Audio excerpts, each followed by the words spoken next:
네, 안녕하세요. 소상공인 기심정결, 기초부터 심화까지. 오늘의 주제는 좋아하는 일을 통해 행복한 창업하세요란 주제로 강의를 할 예정입니다. 총 100분 동안 강의가 진행이 될 예정이고요. 50분씩 두 파트로 나눠서 강의가 진행되니 그 점 유의하셔서 강의를 들어주시면 감사하겠습니다.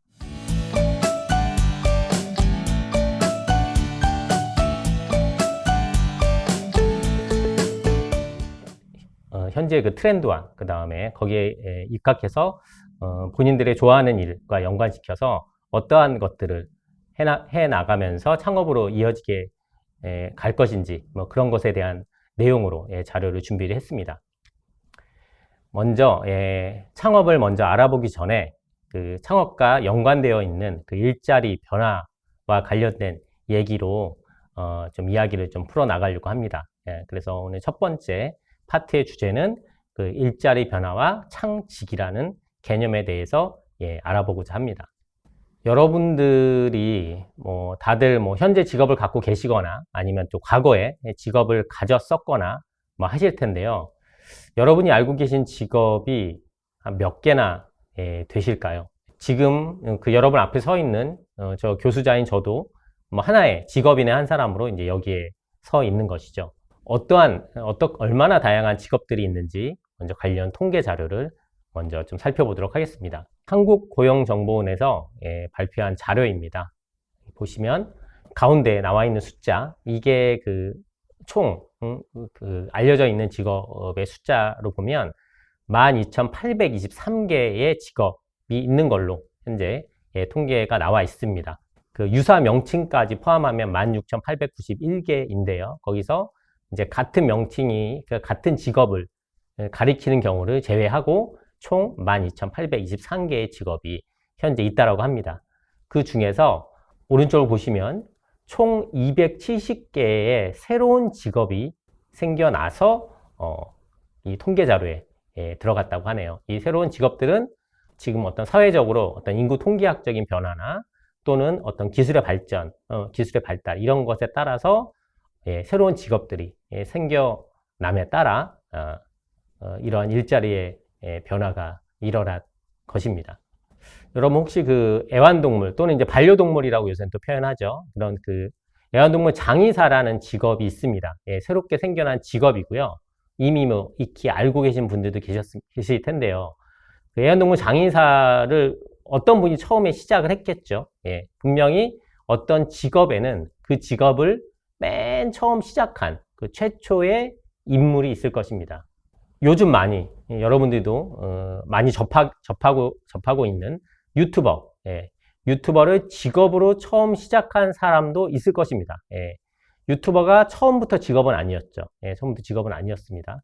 하지만 지금은 전업으로 유튜버 생활을 하시는 분도 계시고 또는 부업으로 유튜브를 하면서 부가 수익을 올리는 그런 사람들이 생겨나면서 직업의 한 형태로 인식이 되기 시작을 했습니다. 분명히 수많은 유튜버 중에서 직업으로서 유튜버를 시작한 사람이 분명히 존재할 것입니다. 이러한 새로운 직업들이 생겨난 가장 큰 요인 중에 하나가 기술적 변화에 있습니다. 여러분들 4차 산업혁명 이런 용어 언론이나 또는 주변에서 좀 많이 들어보셨을 겁니다. 4차 산업혁명이 기술에 의한 기술의 발전에 의한 어떠한 산업적인 변화 이런 걸 의미하는 것이죠.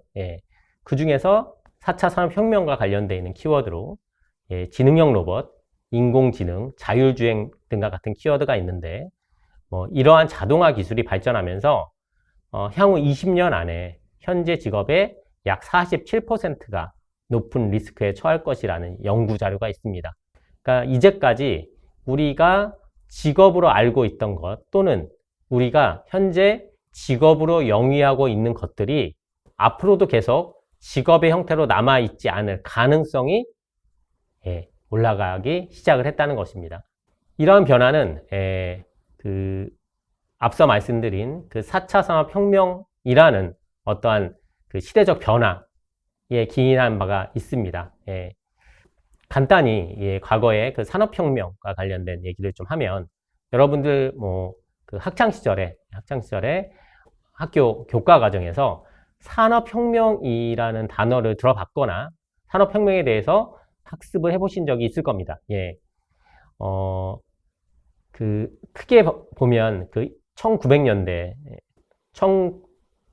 초, 1800년대 말에서 1900년대 초에 1차 산업혁명이라는 것이 있었죠. 일어났습니다. 예, 유럽 쪽에서 일어나서 그때 큰 변화는 그 증기기관이라는 것이 그 발명이 되면서 그 이전까지 사람의 인적 노동력만으로 산업을 일구어 왔던 것이 증기기관이라는 기계가 발명이 되면서 획기적으로 산업의 변화를 가져온 그런 사례입니다. 예. 그 인간의 노동력보다 훨씬 더 많은 것들을 단시간 안에 이룰 수 있는 그런 계기가 됐었던 것이죠. 그런 다음 2차 산업혁명은 그 전기가 이제 또 발명이 되면서 그 이전에 증기기관보다 또 훨씬 더 빠르고 더 많은 양을 어떤 것들 이뤄낼 수 있는 그런 변화가 일어나면서 산업적으로 또다시 큰 폭의 변화가 있었던 그 시기를 2차 산업혁명의 시대라고 합니다.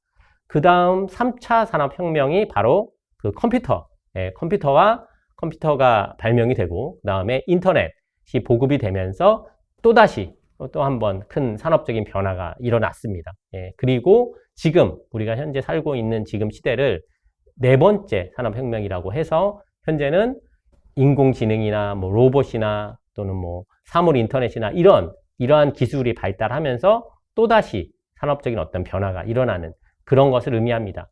그래서 각각의 산업혁명 시기 때 보면 그 해당 기술이 발달하면서 그 해당 기술과 관련된 일자리가 당연히 생겨났을 것이고요.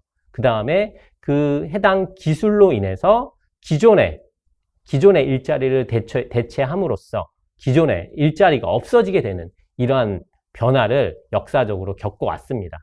그런 역사적 사실의 기인해 볼 때 현재 우리가 살고 있는 이 시대에도 일자리적으로 큰 변화가 일어날 수밖에 없다는 것을 인지하시면 될 것 같습니다.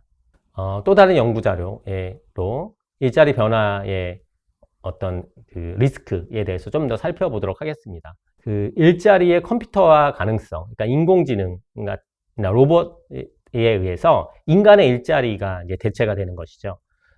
이런 통계 자료를 보면 미국의 경우 약 47% 정도가 위험군인데 한국은 63%로 좀 더 높습니다. 63%가 고위험군에 속해 있다고 그 연구자들은 보고 있습니다. 예. 그래서 여기 보면 컴퓨터에 대체될 고위험 직업으로 뭐 우리들이 흔히 알고 있는 전문직, 소위 그 좋은 일자리로 그 이제까지는 인식이 되었던 그런 전문직들도 이 안에 들어가 있는 것을 알 수가 있을 것입니다. 그 같은 어에서는 뭐 의사, 변호사, 뭐 교수 등의 뭐 전문직 수행 고급 기술 업무의 3분의 1 정도가 대체될 걸로 예상한 그런 자료들도 있습니다. 구글이 선정한 미래학자 토마스 프레이 미국 다빈치 연구소장이 발표한 자료에 따르면 2030년까지 그 소멸하는 대표적인 그 일자리 중에서 약 100개는 한 무인 차량, 지금 뭐 그 자율주행 기술, 뭐 테슬라를 비롯한 뭐 여러 자동차 회사들이 그 자율주행 기술을 도입한 차량들을 속속히 그 개발하고 출시를 하고 있습니다. 그런 거로 인해서 완벽한 자율주행이 가능하게 되고 그런 것들이 자율주행 자동차가 상용화가 되면 대리운전이나 또는 운전기사, 뭐 트럭기사, 뭐 교통경찰, 뭐 이런 것들은 당연히 자율주행차로 인해서 일자리에 어떤 위협을 받을 수밖에 없을 것입니다. 그래서 이런 것에 일자리에 변화가 될 것으로 그렇게 예상을 했습니다. 또 드론의 발전으로 인해서 드론 무인 항공기죠. 뭐 택배나 뭐 산림 감시원, 그 해충 구제 서비스 등에서도 일자리 변화가 예상이 되고 있습니다. 또 그 3D 프린터의 발전으로 인해서 3D 프린터로 뭐 현재는 이렇게 소규모의 어떤 공예품 뭐 이런 곳에 국한돼서 사용되고 있지만 최근에 뭐 중국 같은 경우에 보면 뭐 실험실 단계이긴 하지만 그 3D 프린터로 집을 짓는 것도 이제 가능한 시대가 곧 얼마 남지 않았습니다. 그래서 이런 게 가능해지면 당연히 뭐 목수나 또는 뭐 콘크리트와 관련된 근로자, 기존에 이제 건설업에서 종사하는 사람들이죠. 이런 그 일자리에 당연히 변화가 있을 수밖에 없을 것입니다. 그리고 빅데이터와 인공지능으로 인해서 기자, 영양사, 뭐 의사, 뭐 다이어트 전문가들 뭐 이런 것들도 사라질 걸로 예상이 되고 있습니다. 그러면 그 변동 요인별로 그러면 그 새롭게 그 만들어지는 직업이 있을 것입니다. 그 한국고용정보원의 그 자료에 따르면 4차 산업혁명 등 이런 기술의 발전으로 인해서 새롭게 만들어진 직업으로 보면 빅데이터 전문가, 여러분들 빅데이터란 용어도 최근에 여러 뭐 언론이나 이런 것 통해서 많이 들어보신 적이 있을 것입니다. 과거에는 없었던 용어죠. 그 빅데이터를 분석하고 또 빅데이터를 그 프로그래밍하고 빅데이터를 활용하는 어떤 전문가에 대한 일자리가 앞으로 수요가 높을 것으로 뭐 예상이 되고 있습니다. 그리고 블록체인 개발자, 뭐 인공지능 엔지니어, 드론 조종사 이런 것들이 기술의 어떤 변화에 따른 어떤 새로운 직업 중에 하나들이라고 이제 볼 수 있습니다. 그리고 또 그 인구학적인 변화도 있습니다. 뭐 우리나라 저출산 고령화 시대에 이미 들어섰죠. 이미 들어섰고 한 몇 년 안에 그 초고령화 사회로 들어서게 될 것입니다. 이러한 그 저출산 그 고령화 사회는 이제까지 그 우리나라가 단 한 번도 겪어보지 못했던 시대를 맞이하게 되는 겁니다. 이건 어떤 의미냐면 과거에 경험을 해보지 못했던 사회가 앞으로 펼쳐지게 된다는 것입니다. 그렇기 때문에 과거에 경험이 없다는 거죠. 그래서 이런 저출산 고령화 사회에서 어떤 것들이 일어날지 예측하기가 굉장히 어려워지게 되는 것입니다. 그래서 이러한 시대에 맞춰서 뭐 유품 정리사나 그 다음에 고령화에 따라서 본인의 그 고령 인구들의 그 외로움을 달려줄 그런 산업으로 그 반려동물 산업이 굉장히 큰 폭으로 성장이 현재 하고 있고 그 다음에 앞으로도 큰 폭으로 성장이 그 예상되는 그런 산업 분야입니다. 그러므로 인해서 거기에 따른 반려동물 산업에서의 새로운 직업들 뭐 이런 것들이 만들어지고 있고 만들어질 예정으로 예상하고 있습니다. 그 다음 어떤 사회 환경적인 변화에 따라서 뭐 모유수유 전문가나 뭐 범죄 피해자 상담원, 뭐 주거복지사와 같은 직업들이 또 만들어지고 있습니다. 그 다음에 국가에서 시행하는 어떤 정부 정책에 따라서 만들어지는 직업들이 있습니다. 사회적 기업 제도라는 거를 우리나라에서는 국가적으로 별도의 정부 기관도 만들어서 공공기관도 만들어서 지원을 하고 있죠. 거기에 따라서 사회적 경제와 관련된 어떤 전문가들, 그 다음 뭐 지속가능 경영 전문가, 그 다음에 엑셀러레이터라고 부르는 창업 기획자, 한국어로 표현하면 이런 것들, 그 다음에 도시재생 코디네이터, 이런 것들은 과거에는 없었던 그런 직업군인데 국가에서 새로운 제도를 도입하거나 새로운 정책을 현재 진행을 하고 있죠. 그런 것들에 의해서 새롭게 등장하게 된 그런 직업군이라고 생각하시면 될 것 같습니다. 자, 그래서 앞으로의 우리가 살아가야 할 앞으로의 한 20년, 10년에서 짧으면 10년에서 한 20, 30년까지는 어떠한 변화에 의해서 어떠한 그 것들이 예상이 되고 그 다음에 거기에 의해서 어떠한 직업군이 만들어질 수 있을 것인가 이런 것을 예상해 볼 수 있을 것입니다. 그래서 첫 번째 그 초연결 사회의 신뢰 기반 우리는 앞으로의 우리가 살아갈 미래는 초연결 사회라고 합니다. 초연결 사회는 뭐냐면 우리가 지금 우리가 인터넷을 굉장히 익숙하게 사용하고 있죠. 그 컴퓨터로 인터넷을 사용하던 시대에서 현재는 그 모바일폰으로 걸어 다니면서도, 밖에 나가서 걸어 다니면서도 인터넷을 사용하는 시대에 들어섰습니다. 이것이 이제 더 발전해서 그냥 나를 비롯한 주변의 모든 사물들이 인터넷으로 다 연결이 되는 사물 인터넷이죠. 그런 사회가 이제 펼쳐질 것입니다. 그래서 그런 사회 안에서 봤을 때 그 빅데이터 기반의 사기 방지 어떻게 할 것인가? 우리가 항상 연결되어 있기 때문에 그런 쪽에 어떤 일자리 니즈가 있을 것이고요. 그 다음에 온라인, 모바일, 금융 거래에 있어서 또 보안 기술, 그 다음 사물 인터넷과 관련된 어떤 보안, 이런 쪽의 일자리들이 생겨날 가능성이 높습니다. 그 다음은 근로와 여가의 균형. 여러분 뭐 워라밸이라는 용어 들어보신 적이 있을 것입니다. 과거에는 이제 고도성장 시대에는 좀 더 일하고 대신에 그에 대한 충분한 대가를 받아서 뭔가 내 집도 마련하고 뭐 이런 것을 목표로 과거에 살아왔다면 지금은 돈이 다가 아니다. 돈이 다가 아니다. 시간도 돈만큼 중요하다. 그래서 그 충분한 내가 일하는 것과 동시에 나만의 어떤 시간을 가질 수 있는 이런 어떤 니즈들이 점점 높아지고 있습니다. 그런 것에 따라서 뭐 딥러닝 기반의 뭐 디지털 어시스턴트나 뭐 VR, 여가를 보낼 때 VR 기술을 활용해서 가상현실 기술을 활용해서 할 수 있는 어떠한 것들, 뭐 이런 것들이 만들어질 수 있을 것으로 예상이 됩니다. 그리고 우리가 이제 고령화 사회이기 때문에 고령화 사회로 들어서게 되면 사람들한테 이제 어떤 니즈가 생길 수 있을까요? 우리가 그 고령화가 된다라는 건 어떤 의미냐면 우리가 나이가 든 채로 오래 사는 겁니다.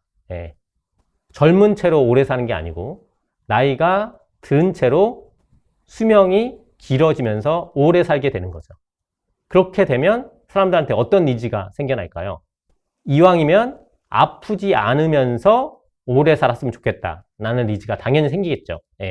고령한데 계속 아프면서 죽지는 않고 아프면서 이렇게 살아가면 얼마나 힘들겠어요. 그렇기 때문에 건강에 대한 니즈가 늘어날 수 있습니다. 그리고 또 하나는 가능하면 덜 늙으면서 늙은 채로 오래 살게 되기 때문에 이왕이면 좀 덜 늙은 채로 오래 살 수 있는 그런 니즈가 늘어날 겁니다.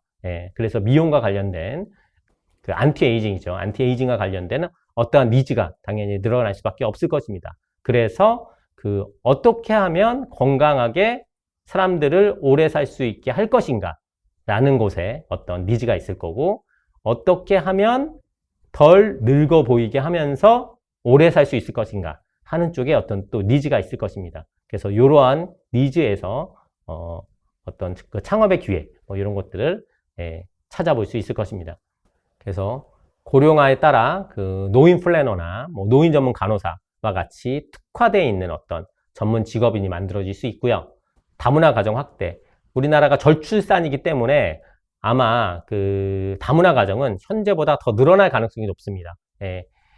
젊은 층의 그 인구가 주로 그러니까는 그 경제 활동 인구죠. 그게 줄어드는 게 너무나 가능합니다. 지금 출산율을 봤을 때. 그렇기 때문에 앞으로 해외로부터 노동 인력을 데려와야 하는, 수입해야 되는 그런 게 필수적으로 요구될 수밖에 없습니다. 그러므로 따라서 당연히 다문화 가정이 더 늘어나겠죠. 그래서 그 다문화와 관련돼 있는 어떠한 것들을 할 수 있는 그런 직업, 그런 것들이 생겨날 수가 있습니다. 그 다음에 장애인과 관련돼서 어떤 장애인 거를 좀 더 여건을 좋게 해주는 어떤 직업이나 그 다음에 최근에 뭐 친환경, 이거는 뭐 세계적인 트렌드죠. 세계적인 트렌드이기 때문에 환경과 관련돼 있는 친환경과 관련돼 있는 영역에서 또 새로운 니즈가 많아질 것입니다. 그러면 그것과 관련돼 있는 또 직업들이 생겨날 가능성이 높습니다. 자, 그래서 그 한국고용정보원에서 발표한 그 앞으로 좀 만들어지거나 또는 앞으로 좀 유망하다고 생각되는 그런 그 직업군들을 좀 정리를 해서 자료에 좀 담았습니다. 그래서 몇 가지 양이 좀 많기 때문에 다는 보지 않고 몇 가지만 읽어보고 넘어가도록 하겠습니다. 보면 스마트 의류 개발자라는 것이죠. 이제 그 아까 말씀드린 그 초연결 사회 될 것이기 때문에 그렇다라는 것은 우리가 착용하는 의류에 과거에는 의류라고 하면 섬유 제품, 섬유로 만드는 섬유 산업이었죠. 하지만 앞으로는 그 의류도 그 전자산업의 영역에 들어가게 될 가능성이 높습니다.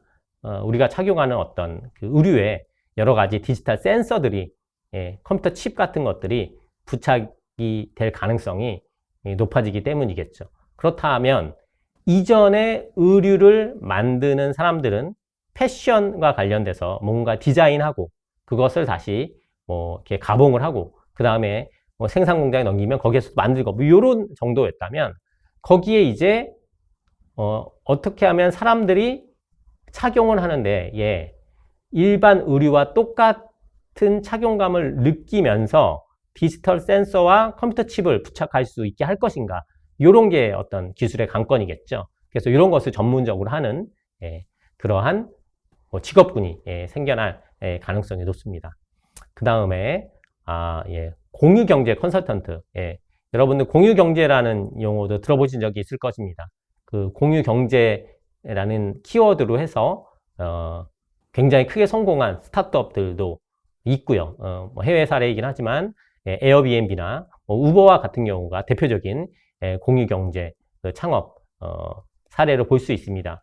그래서 그 공유경제라는 거는 앞으로의 미래 사회에 산업의 한 축을 이루는 하나의 키워드가 될 가능성이 높습니다. 현재 이제 집을 공유하는 영역이 하나 생겼고, 그 다음에 이제 모빌리티, 차량을 공유하는 영역이 하나 생겼죠. 그럼 앞으로 이것들 외에 또 공유를 하면서 공유를 함으로 인해서 부가가치를 더 만들어낼 수 있는 무언가들이 더 있을 수 있습니다. 있을 수 있습니다. 그래서 그런 것들을 개발하여 실행하고 이런 것들에 대해 컨설팅을 할 수 있는 그 공유경제 컨설턴트와 같은 그런 직업군이 생겨날 가능성이 있습니다. 빅데이터 전문가나 인공지능 전문가, 요거는 지금 엄청 각광받고 있는 직업군이죠. 사실은 산업에서 현재 산업계에서 그 빅데이터 전문가나 그 AI 전문가에 대한 그 수요가 되게 많습니다. 수요가 많지만 현재 공급이 수요를 못 따라가고 있는 그런 형국입니다. 그래서 관련된 전문 인력을 양성하기 위한 여러 가지 프로그램들을 국가에서 정책적으로 운영하고 있는 것으로 알고 있습니다. 이러한 직업군은 현재 수요를 공급이 못 따라가고 있기 때문에 관련된 어떤 그 기술이나 관련된 그 공부를 좀 하루빨리 해낸다면 이런 쪽에서의 어떤 새로운 취업의 기회가 열리지 않을까, 그렇게 예상이 됩니다. 그 다음 여기에 좀 특이한 직업 하나로 이제 로봇 윤리학자입니다. 여러분들 SF 영화 로봇과 관련되어 있는 공상과학 영화를 한 편이라도 보신 적이 있다 하면 그러한 영화들에서 보면 로봇이 사람과 유사하게 행동하기 시작하면서 여러 가지 문제를 일으키거나 아니면 여러 가지 무슨 딜레마에 빠지거나 이러한 그 주제로 어떤 스토리를 만들어낸 영화들을 보신 적이 있을 것입니다. 그러한 영화상의 그런 내용이 실제 우리가 앞으로 살아가는 동안에 현실화될 가능성이 높습니다. 인공지능이나 로봇과 관련된 기술의 발전이 지금 굉장히 빨리 우리가 이제 과거에 예상했었던 것보다 훨씬 더 빠른 속도로 발전을 하고 있다고 합니다. 그렇기 때문에 우리가 영화에서나 봤었던 그런 세상이 우리가 지금 살아가고 있는 앞으로의 세상에 일어날 가능성이 높습니다. 그렇게 되면 인공지능이나 이런 컴퓨터들이 이제 무언가 판단을 내려서 무언가 시행하는 그런 일이 벌어질 수 있겠죠. 그랬을 때 그러면 그 프로그래밍된 어떠한 것으로 인해서 뭔가 판단을 낼 텐데 어떻게 어떤 윤리 판단 기준이 없기 때문에 로봇은 그런 것들을 어떻게 적용하고 어떻게 할 것인가라는 거를 전문적으로 하는 그러한 직업군이 생겨날 수도 있는 것입니다.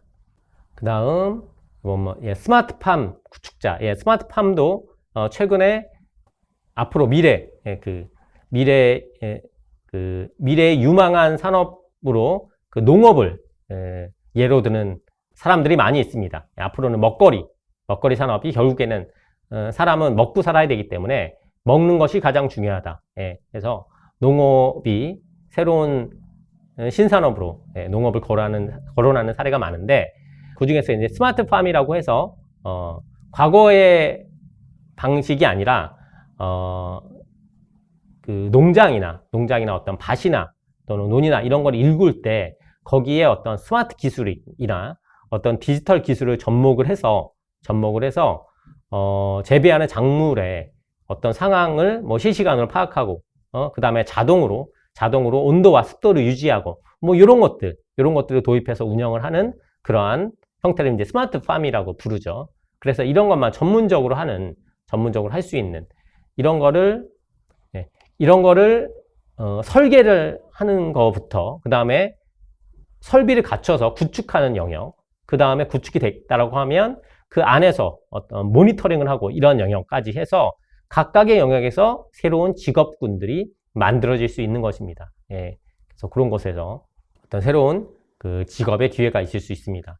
그 다음에 또 여기 엑셀러레이터 매니저라고 했는데, 여러분들 창업을 준비를 해본 적이 있으시거나 또는 어떤 창업과 관련된 어떠한 그 언론 기사들을 보신 적이 있으시면 엑셀러레이터라는 용어를 들어보신 적이 한 번쯤 아마 있으실 겁니다. 이 용어도 불과 한 5, 6년 전까지만 해도 일반인들한테 그렇게 많이 쓰임이 되는 그런 용어는 아니었습니다. 이거는 뭐냐면 스타트업들이 좀 늘어나면서 사실은 시대적 변화 때문에 그 대기업식의 그 산업 성장 모델이 좀 한계에 직면해서 그 많은 창업 기업들을 육성을 해서 결국은 그 창업 기업들이 성장을 하고 그 성장에 의해서 경제 성장을 이끌고 그 다음에 일자리를 창출하는 이런 것에 기대해서 여러 가지 이제 지원 사업들과 민간 투자들이 많이 현재 이루어지고 있습니다. 그럴 때 그 창업 기업들을 발굴하고 그 다음에 그 창업 기업들이 성장할 수 있도록 도와주고 그 다음에 투자도 하고 이런 것을 전문적으로 하는 예비와 초기 창업 기업한테만 하는 그런 그 그러한 그 회사를 그 창업 기획 회사 또는 영어로 엑셀러레이터라고 표현을 합니다. 그렇기 때문에 그 엑셀러레이터라는 회사 안에서 그런 것들을 전문적으로 하는 어떤 인력들이 필요하겠죠. 그래서 그런 인력들을 전문적으로 하는 그런 직업이 앞으로 더 많이 늘어날 가능성이 있을 것입니다. 그 다음 여기 보면 그 도그워커라는 직업도 있네요. 말 그대로 그 강아지와 함께 이제 걷는 거죠. 그래서 고객으로부터 의뢰받은 집을 방문해서 개와 어떤 상호 관계를 잘 형성하고 그다음에 산책시킬 개의 그 건강이나 그 체력 특성 등을 잘 파악을 해서 산책 계획을 만들고 그 다음에 그 산책이 다 끝나고 난 다음에는 산책 중에 강아지가 배변을 어떻게 했는지 어떠한 특이사항 등은 없는지 이런 것들을 잘 정리해서 고객한테 알려주는 일종의 반려동물 강아지 어떤 전문가 이런 직업이라고 보시면 될 것 같습니다. 이런 직업이 현재 하고 있는 분들도 계시고요. 앞으로 더 많아질 가능성이 있다고 보는 것입니다. 이렇게 보는 이유는 아까 이제 고령화 사회를 맞이해서 그 반려동물 산업이 점점 더 성장을 할 수밖에 없는데, 사람들이 이제는 그 반려동물을 마치 그 나의 가족처럼 인식하면서 가족과 같이 여기면서 그 살아가는 그런 그 형태가 너무나 당연하게 되고 앞으로 많아지게 될 것입니다. 그렇기 때문에 그 마치 나의 그 아이를 키우듯이 그 소중하게 다루게 되겠죠. 그래서 그런 거에 기인해서 그 반려동물을 마치 정말 사람의 아기를 다루는 것처럼 전문적으로 뭔가 케어하고 뭔가 서비스를 하는 그런 직업들이 생겨나고 있고 늘어날 가능성이 높아지고 있는 것입니다. 보면 또 감정노동 상담사라는 또 직업이 또 있습니다. 그 감정노동자라는 용어 들어보셨을 겁니다. 어떤 그 고객들을 응대하는 그 어떤 그 전화 콜센터에서 뭐 근무하시는 분들이나 아니면 어떤 이런 마트 같은 데서 사람들이 직접 상대하는 어떤 이런 분들이 사람을 상대함에 인해서 서비스를 제공하는 직업이기 때문에 감정적인 어떤 노동을 수행하면서 신체적으로나 또는 정서적으로나 이런 이상 증상을 호소하거나 뭐 이런 사람들이 이제 늘어나게 되는 것이죠. 그래서 이런 분들을 대상으로 전문적인 심리 검사나 그 상담 프로그램들을 운영하는 그 전문 상담사를 그런 의미합니다. 그렇게 상담 분야에서 어떤 전문적인 영역으로 그 일이 세분화돼서 이런 직업군들이 생겨날 가능성이 있다고 보고 있는 것입니다. 창직이라는 용어를 여러분이 들어보신 적이 아마 있을 것입니다. 창업이라는 그 의미는 잘 알고 계실 거고요. 그러면 창업과 뭐 비슷하게 이름이 장명이 돼 있으니까 창업은 사업을 새롭게 뭔가 하는 것이겠죠. 그러면 창직은 직업을 어떻게 새롭게 만드는 어떤 개념일 것입니다.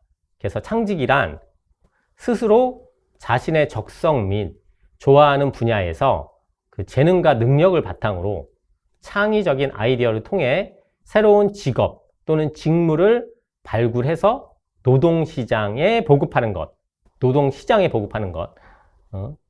요게 중요합니다. 요게 이제 창업과 가장 큰 차이인 거죠. 그래서, 과거에는 우리가 무언가 성장을 해오면서 이제 직업을 찾게 되는데, 그렇게 되면 보통 기존에 우리가 알고 있는 직업을 목표로 삼고 그 직업과 관련돼 있는 어떠한 뭐 기술이나 또는 어떠한 지식들을 익혀나가는 그런 과정이 우리가 어릴 때부터 학교를 다니고 이러면서 익히게 되는 것이죠. 그래서 이미 알려져 있는 직업을 바탕으로 해서 무언가를 나의 직업을 이렇게 선택하는 그런 과정이 일반적이었었죠. 일반적이었는데 그에 반해서 이 창직은 기존에 있는 직업을 쫓는 것이 아니라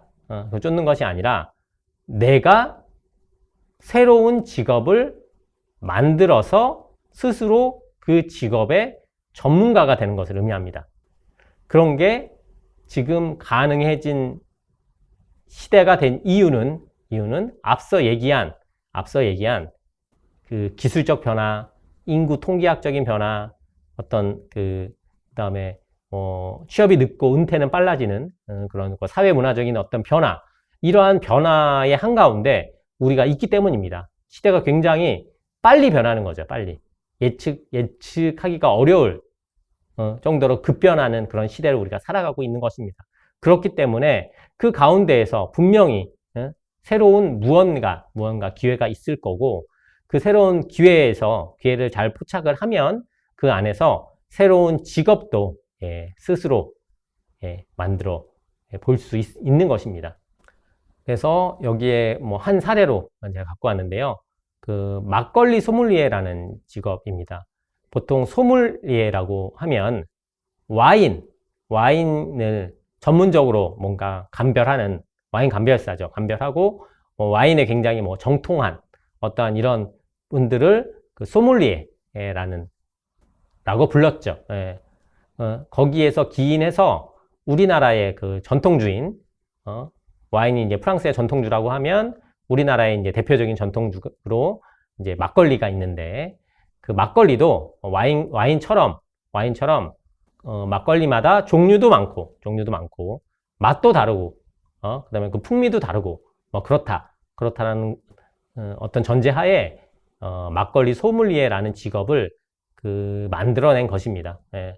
그래서 이분이 뭐 직장생활 뭐 하시고 그다음에 뭐 창업하시고 하면서 전통주와 관련된 어떠한 사업을 하게 됐는데, 그때 전통주에 대한 관심이 결국은 전문 직업으로 이어지게 된 그런 사례입니다. 그래서 이런 한류 열풍에 힘입어서 어떤 막걸리 소믈리에라는 어떤 직업을 새롭게 만들어 내셨고요.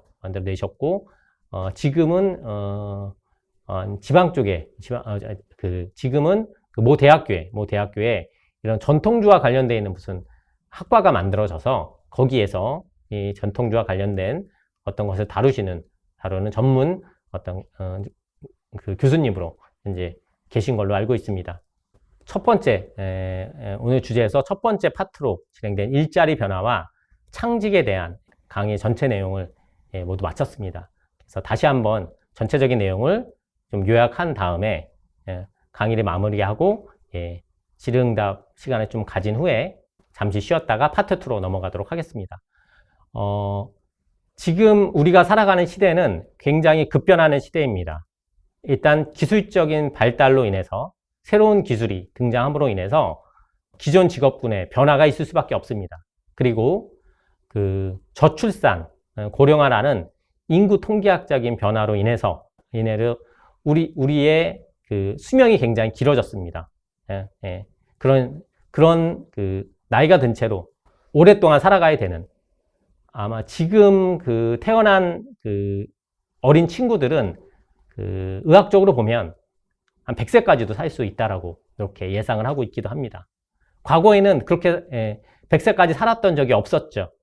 그러면 인간이 100세까지 살게 되면 어떠한 니즈가 생길 것인가? 당연히 어떤 변화가 있겠죠. 그래서 거기에서 어떠한 새로운 어떤 직업의 어떤 기회들이 생길 수 있는 것입니다. 그리고 특히 뭐 우리나라 같은 경우는 청년들의 취업이 좀 어려워서 첫 번째 직장을 잡는 시기가 점점 늦어지고 있고요. 최근에 보면 30대 거의 초 20대 후반에서 이때 뭐 일자리를 잡는 경우가 많아지고 있다고 들었습니다. 그런데 한 40대 중반에 은퇴를 하게 되는, 40대 중반에 퇴직을 하게 되는 거죠.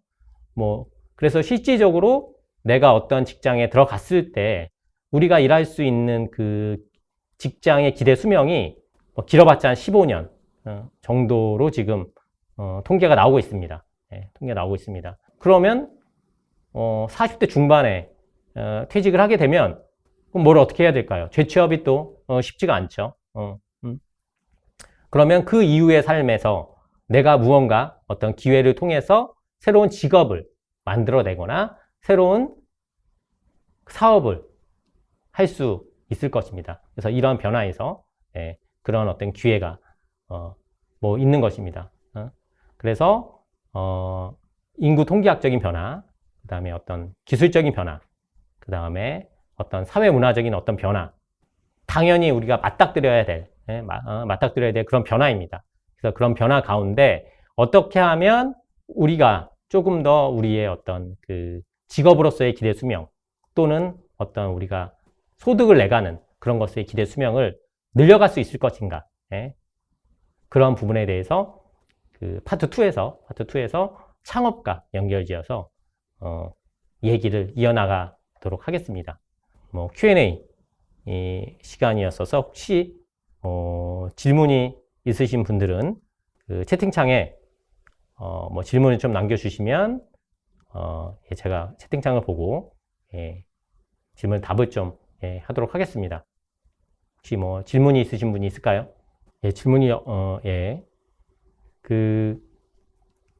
보통 새로운 어떤 직업을 그러면 어떻게 만들 것인가, 이런 것에 대해서 질문을 주시는 분들이 많이 있습니다.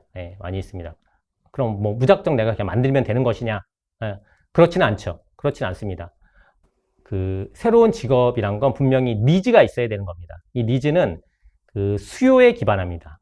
수요에 기반을 하는데 그 수요에 기반해서 그게 어떠한 그 인력을 필요로 하는 수요냐, 인력을 필요로 하는 수요면 창직으로 이어지는 것이고요.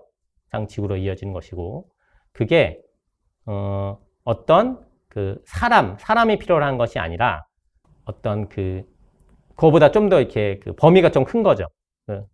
한 사람으로 해결되는 것이 아니라 그 어떤 니즈가 있는데 그 니즈를 해결하기 위해서는 뭐 시장으로서 뭔가 접근을 해야 된다.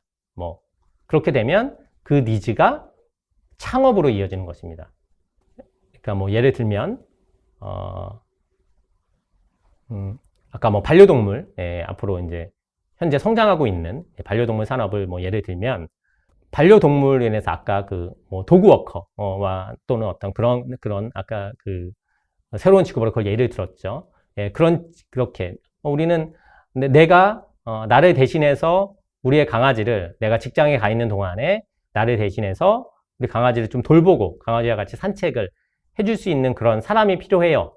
그러면 도그워커와 같은 직업이 필요한 게 되겠죠. 그런데 그러한 그 수요, 그러니까 도그워커를 원하는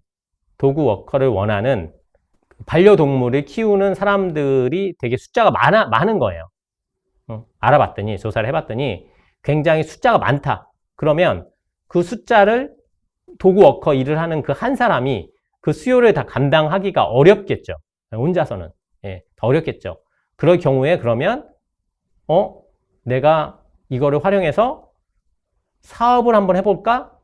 이렇게 생각할 수 있을 것입니다. 그래서, 본인이 도그워커의 경험이 있기 때문에 도그워커를 전문적으로 전문적으로 만들어낼 수 있는 어떠한 비즈니스를 시작을 하는 것이죠. 그러면서 도그워커 전문 어떤 교육, 그런 업체가 되면 본인의 직업이 창업으로 이렇게 이어지는 그런 경우가 되는 것입니다. 그런 것처럼 뭐 다른 분야의 직업도 마찬가지입니다. 뭔가 있는데 니즈를 파악을 해봤더니 요런 거를 필요로 한다. 그런데 그거를 내가 개인적으로 다 이거를 커버할 수 있다. 그러면 직업으로 만들면 됩니다. 그거를. 그런데 내가 나 혼자의 어떠한 그 개인적인 능력이나 역량만으로는 뭐 도저히 커버가 안 된다. 그런 니즈가. 그러면 그거를 사업화 시켜볼까? 이렇게 생각을 해보시면 되는 겁니다. 이렇게. 그런 식으로 해서 이제 뭐 새로운 직업을 만들어내는 것을 어떻게 해서 만들면 되는지, 그렇게 뭐 착안하시면 될 것 같습니다. 첫 번째 파트 강의는 이것을 마치고 잠시 쉬었다가 파트 2에서 창직과 창업에 대해서, 창직에서 어떻게 창업으로 이어지고 창업이 또 어떤 식으로 성장을 시켜서 큰 수익을 낼 수 있는지, 이런 내용으로 다시 찾아뵙도록 하겠습니다. 경청해 주셔서 감사합니다.